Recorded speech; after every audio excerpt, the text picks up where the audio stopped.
بسم اللہ الرحمن الرحیم۔ اپنی انا کو کسی کے سامنے پامال کر دینا مجازی عشق ہے۔ اپنی انا کو بہت ساروں کے آگے پامال کر دینا حقیقی عشق ہے۔ اندر سے ٹوٹا ہوا شخص باہر کے لوگوں کے بھی کسی کام کا نہیں رہتا۔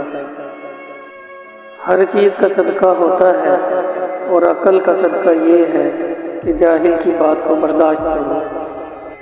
دنیا میں سب سے بڑا افلاس محبت کی کمی ہے۔ اچھی بات تو سب کو اچھی لگتی ہے، اور جب آپ کو کسی کی بری بات بھی بری نہ لگے تو سمجھ لینا کہ آپ کو اس سے محبت ہے۔ زندگی آخر کار رلا ہی دیتی ہے، پھر چاہے اپنے ماں باپ کے لاڈلے ہی کیوں نہ ہوں۔ ہم میں سے زندہ وہی رہے گا جو دلوں میں زندہ رہے گا، اور دلوں میں زندہ وہی رہتے ہیں جو خیر اور آسانیاں بانٹتے ہیں۔ ایک دن ہم ایک دوسرے کو یہ سوچ کر کھو دیں گے کہ وہ یاد نہیں کرتا تو میں کیوں کروں۔ زندگی کچھ ایسی بے معنی سی ہو گئی ہے کہ انسانوں سے تعلقات ٹوٹتے جا رہے ہیں اور اپنوں سے بہت دور ہوتے جا رہے ہیں۔